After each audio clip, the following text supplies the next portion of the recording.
Thank you, Peter. Hello, everyone. I'm Yoshiaki from Tohoku University. And today's talk is about the simulations of flows over this low-pressure turbine blade. And this work has been performed in, I remember that it as part of the TILD project, and then, which is actually the subsequent work of the Golden Bell Prize work. And the team is mainly driven by people written here, and also with the collaboration with MTU L engine, which is not written here, sorry. Okay, so first I start with the motivation of this simulation. So actually I created this motivation before the COVID-19 issues. So starting from the designing greener aircraft, but this can be replaced by much more cost-effective aircraft considering the worldwide circumstances right now. But anyway, considering this more effective aircraft, the engine weight is the critical parameters, and the modern turbines designed to use as few blades as possible, which means that the flows over the turbine blade is often separated. So in the end, even if in order to evaluate the more accurate performance for this engine performance, this scale resolving simulations is really required, and such as direct numerical simulations. So in particular, we are interested in the low pressure turbine blade, which is illustrated in this figure in the latter half of the engines. So there are five blades here.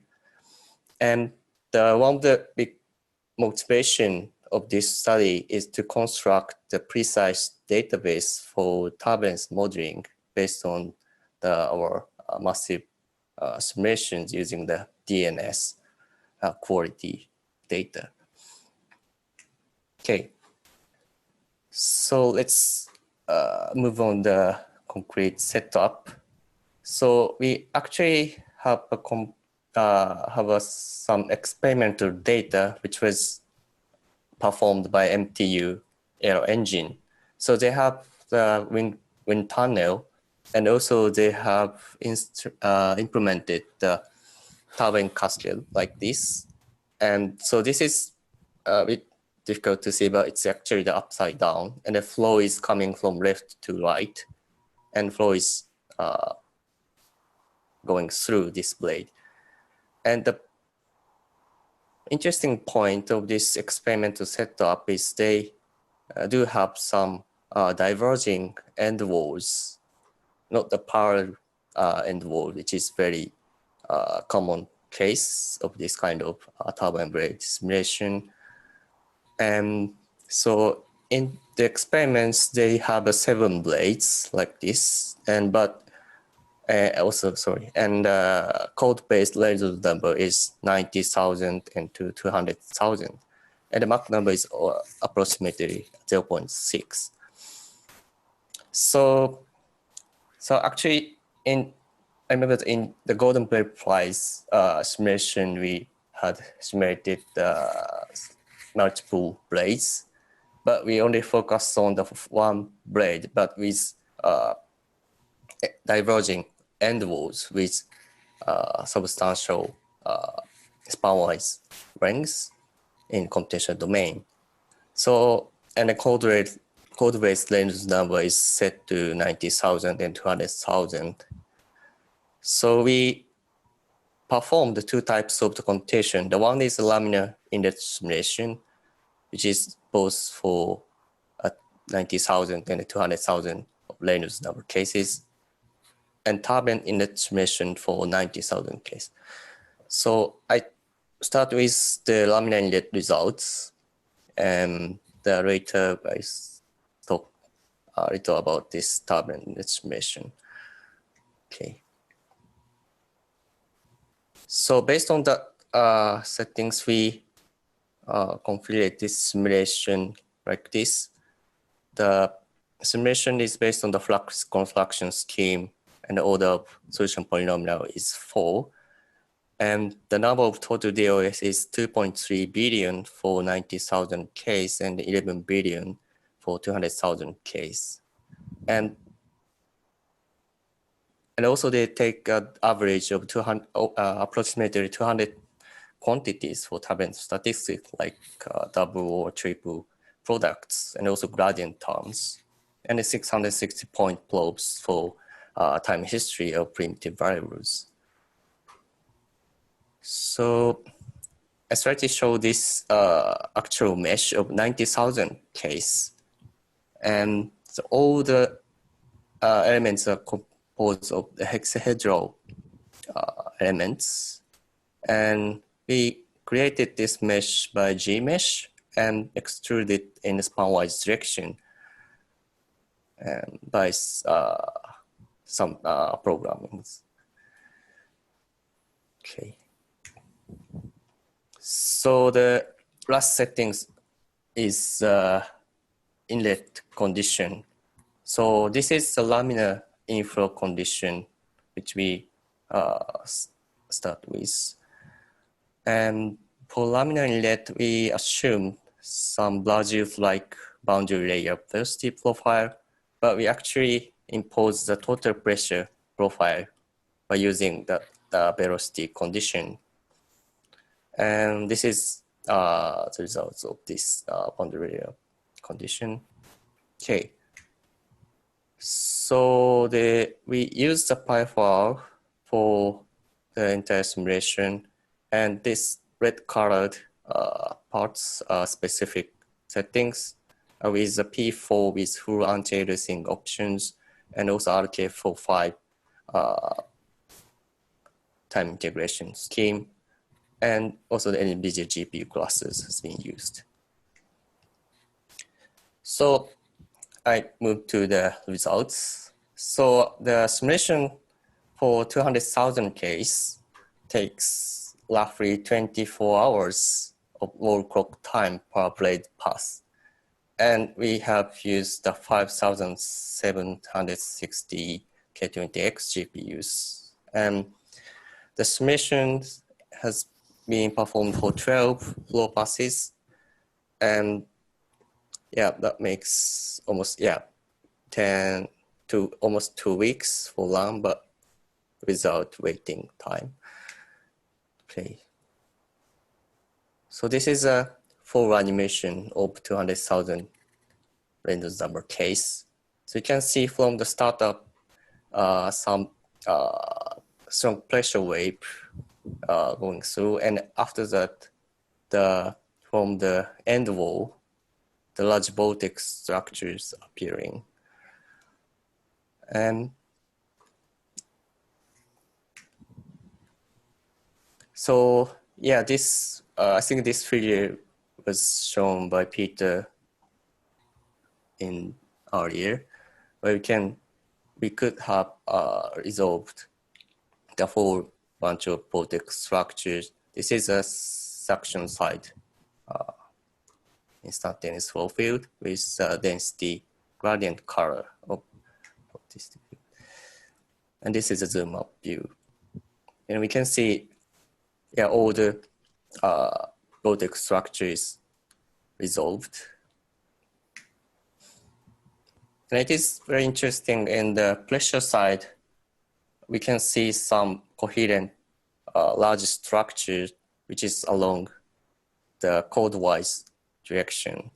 So the upper side is the leading edge, and the lower side is the trailing edge. And you can see the some horseshoe-like Baltics, large-scale Baltics in the end wall. So we took the time average, and this is the ice surface of the total pressure loss of close around the end walls. So we can see some large scale Baltics is generated like this.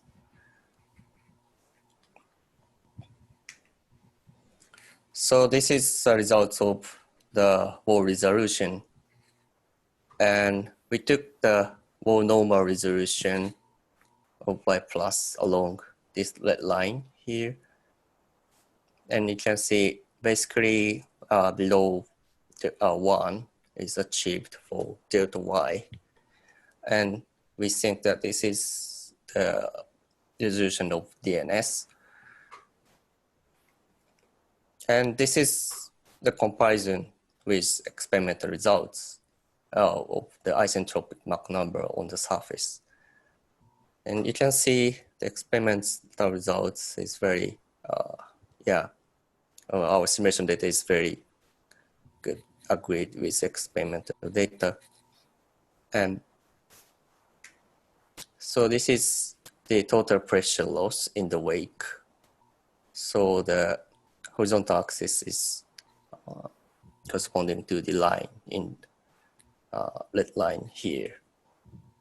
So I should mention that this simulation is without any turbulence inlet, but experimental results, you can see there's some inlet turbulence, like 4% or 2%. And what we can see that, total pressure loss is very agrees well. And this is also the contour of the total pressure loss in the wake. So left side is the PyFR results and right side is experimental results. So, and this is the wall shear stress and surface leak visualization of the blade surface. It's expanded, but the lower side is pressure side and the upper side is showing the suction side. And this is a PyFR result, and this is experiment. Here is the leading edge, so you can see some separation in the latter half of the suction side. So we think this visualization is showing a good agreement between PyFR and experiments. Okay, so and so far it's all the results is with laminar inlet simulation, and we actually performed the same simulation for Reynolds number of 90,000. And right side is the animation of density gradient of the 90,000 Reynolds number case. But as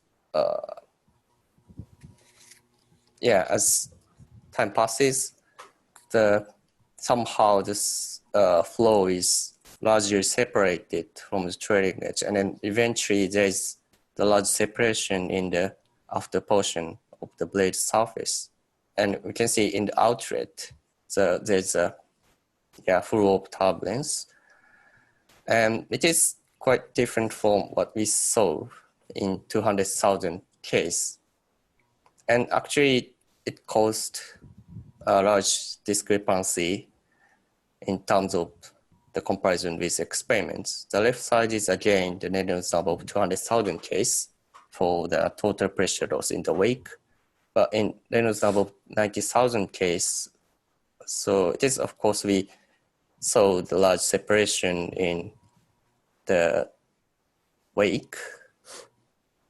So we see large total pressure loss compared to the experiments. So we came up with implementing inlet turbulence. So this is very preliminary implementation, but we have used basically the digital filter technique and following the articles like this. And also we have implemented the density fluctuation via SRA model. And so the inlet turbulence is actually imposed at the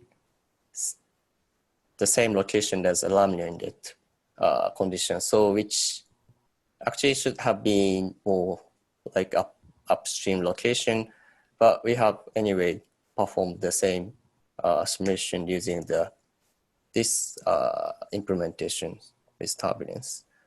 So this is the results of the animation. The left side was the original without turbulence case, 90,000. So you can see in the middle code, so there was a large separation. So you can see arch-like vortex breakdown presentation here. But in turbulence in the case, the separation and the vortex breakdown location is almost constant in power's direction, which is remarkable difference using the turbulence inlet. And it's again the side view of density gradient. And left side was showing the lamina in that case, and it's showing the large separation.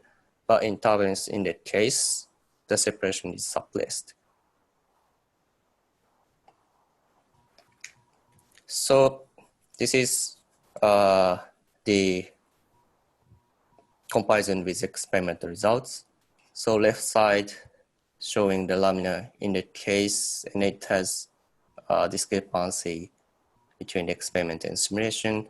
But with the turbulence in it, at this moment, we have imposed a 1.25% turbulence, which is slightly smaller than the experimental results, but it suppresses the separation and ended up this level of agreement in the total pressure loss in the wake.